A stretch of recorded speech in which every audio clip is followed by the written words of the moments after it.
Here from a Mayor's Report, Wednesday, April 14th. I'm out here at the future site of the School of Imagination. One of the things that the council did at our last council meeting I'm really proud of was approving the permanent location right here as part of the Schaefer Ranch development for the School of Imagination Happy Talkers program. It's a preschool for kids, all kids, but they specialize in kids with all types of developmental disabilities. We're really happy to have them in our city. Crosswinds has been generous enough to locate them in their facility the last several years, but they've really outgrown that. They need a permanent home, and as part of our public semi-public ordinance for new residential developments, these are the types of facilities that we have as part of those developments. So Discovery Builders donated the land right here as part of the Schaefer Ranch, and again, we're really happy to have them. The School of Imagination, of course, is doing an autism screening on April 24th. If you want more information on that, check out their website. If you suspect your child or you know a child that might want to get some autism-related services, the School of Imagination is going to be doing that right here at Schaefer Ranch, working out of the model homes. Speaking of Schaefer Ranch and residential development, I'm also happy to report we are way up on residential permits pulled. For the first 9 months of this year, we've already pulled more than 200 residential permits, which almost doubles last year's 12-month total. And if you look at the last 24 months, the last 2 years, we've almost pulled more residential permits in these 9 months than we did in the previous 24. So I think it's a positive sign. Most of those permits for new construction are single-family detached homes, but I'm happy that it's several builders. It's not just one builder. It's Discovery Builders up here in the west and Schaefer Ranch, but if you look in the east, you've got Toll Brothers with Sorrento and the Terraces, you've got KB Homes, you've got Lennar, you've got Braddock and Logan, you got DR Horton, several different developers pulling. So I think that's something, we're certainly not out of the woods yet, and it's not close to the peak in residential construction in the earlier part of the decade, but still certainly an encouraging sign as we move forward. Some other things I want to talk about at our city council meeting on the 6th of April, we approved, we went out to bid for improvements in the Dublin Sports Grounds, over $1 million in improvements. That's going to be funded by Measure WW, which was passed in 2008 through the East Bay Regional Parks District, and it's something that the city likes to try to do, is to utilize outside funding to make improvements in our own community.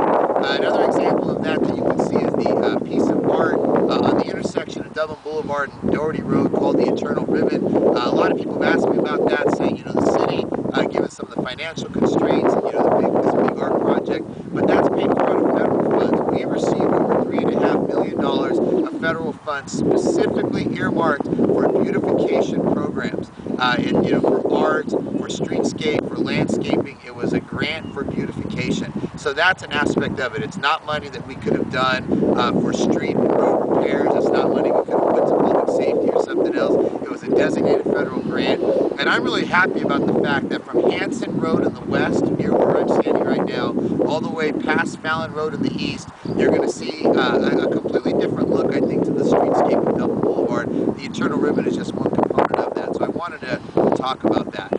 Other things that we did at the council meeting on April 6th relative to economic incentives, we did 2 things. First off, on restaurants, a program I'm really happy about is we did several things to streamline the permitting process for new restaurants that want to locate in the city. We eased some of the parking restrictions. We did certain things where before restaurants used to have to go through a conditional permit process. Now we're allowing some of those things to happen at the staff level so they can get entitled quicker. We made modifications to allow more outdoor dining. Just a lot of different things relative to speeding up how restaurants can locate in our city. We think cumulatively it will have a positive impact. So that was one of the things relative to economic incentives. And the other one to help boost sales tax and promote some of our auto dealers is some directional signage. So that was one of the other issues that we took up at the council meeting. I mentioned earlier about the budget, talking about some other things. We got a mid-year financial report. The good news for 2009-2010 at the midway point, our forecasts in terms of revenues and expenditures are right on line pretty much. What we anticipated for revenues and expenditures, it's about a $300,000 deficit that'll be paid for out of the 07-08 surplus, our economic uncertainty reserve. Last year, you might recall at the mid-year point, we were about a $3 million gap between anticipated revenues and expenditures, so we had to really make some significant mid-year adjustments. Luckily, we made some of those adjustments, and the mid-year gap at this point, current fiscal year we're in is not nearly as significant. It's virtually a balanced budget. Obviously, we'll have some challenges moving forward in 10-11, as I've talked about before, because of the decline in property tax. I want to promote a budget reform that we're going to be having April 27th to look at those issues, and also a survey that we have online to weigh in on the budget. Just a couple last things. At the council meeting, we heard a report on Dublin Pride Week, and of course I've talked about that before, over 700 volunteers, and I think it's a sign of the fact that we're truly an all-American city, and it's not just me saying that as your mayor.